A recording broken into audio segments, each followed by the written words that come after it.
சிங்கராம் centre கூட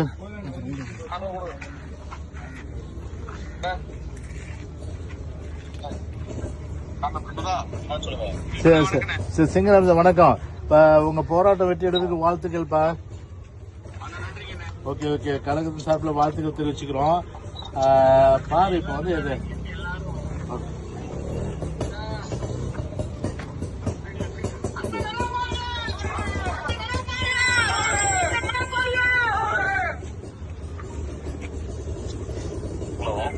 பாரு, இந்த ஸ்டாலின் மாடல் அரசாங்கம் ஒரு சட்டவிரோதமா வந்து கைது பண்ணி ஒரு ஜனநாயக ரீதியில நீங்க ஆர்ப்பாட்டம் பண்ணீங்க. இதுல என்ன தப்பு இருக்குதுல? ஒரு மாணவர்களே ஒன்றிணைவான்னு சொல்லிட்டு சிங்கராம்சம் உங்களுடைய தலைமையில் நடக்குது.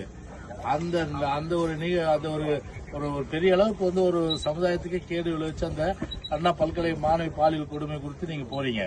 அது ஸ்டாலின் பேச்சை கேட்டு இன்னைக்கு வந்து அரெஸ்ட் பண்ணி உங்களை உள்ள வச்சுட்டாங்க. இங்க ஒரு அட்வொகேட் என்ற அடிப்படையில நான் ஒரு வழக்கறிஞர், சாதாரணமா ஒரு அட்வொகேட் அடிப்படையில கூட பாத்தீங்கன்னா வந்து காவல்துறை வந்து பாத்தீங்கன்னா அவங்க என்ன சொல்றது, பாவம் வந்து கைப்பாவை அவங்க மேல என்ன ஸ்டாலின் என்ன சொல்றாரோ உள்துறை வச்சு அதுபடிதான் அவங்க கேட்பாங்க. அவங்க கேட்டா சார் நத்திங் நாங்க வந்து ஒன்னும் பண்ண முடியாது அப்படின்றாங்க. அவங்க ஒரு பாக்குறதுக்கு கூட அனுமதி இல்ல.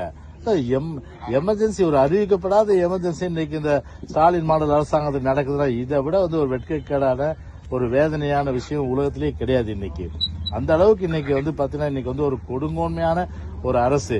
எதுக்கும் கவலைப்படாதீங்க, நியாயம் கிடைக்கவரில் கண்டிப்பா நம்ம வந்து போராடுவோம். கண்டிப்பா வந்து அந்த அளவுக்கு வந்து இன்னைக்கு வந்து பாத்தீங்கன்னா இன்னைக்கு தமிழ்நாடு இன்னைக்கு பாத்தீங்கன்னா இன்னைக்கு வந்து ஒரு பெரிய அளவுக்கு வந்து இன்னைக்கு வந்து வெட்கி தலைகுனியக்கூடிய இந்த பிரச்சனையில நீங்க மாணவர் அணி வந்து இன்னைக்கு முன்னெடுத்து இன்னைக்கு வந்து உங்களுடைய தலைமையில இன்னைக்கு இந்த இது நடந்திருக்கு. இன்னைக்கு கண்டிப்பா வந்து அதுக்கெல்லாம் நியாயம் கிடைக்கிறவரை போராட்டம் கண்டிப்பா தொடரும். உங்க எல்லாருக்கும் என்னுடைய வாழ்த்துக்கள் நான் வந்து தெரிவிச்சுக்கிறேன். நன்றி, வணக்கம்.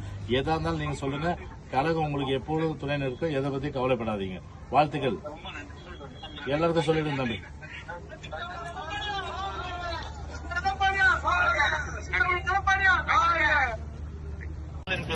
இன்னைக்கு வந்து அரெஸ்ட் பண்ணி எங்களை உள்ள வச்சுட்டாங்க. இங்க ஒரு அட்வொகேட் அடிப்படையில நான் ஒரு வழக்கறிஞர், சாதாரணமா ஒரு அட்வொகேட் அடிப்படையில கூட பாத்தீங்கன்னா வந்து காவல்துறை வந்து பாத்தீங்கன்னா அவங்க என்ன சொல்றது, பாவம் அவங்க வந்து கைப்பாவை அவங்க மேல என்ன ஸ்டாலின் என்ன சொல்றாரோ உள்துறை வச்சு அதுபடிதான் அவங்க கேட்பாங்க. கேட்டா சார் நத்திங் நாங்க வந்து ஒன்னும் பண்ண முடியாது அப்படின்றாங்க அவங்க.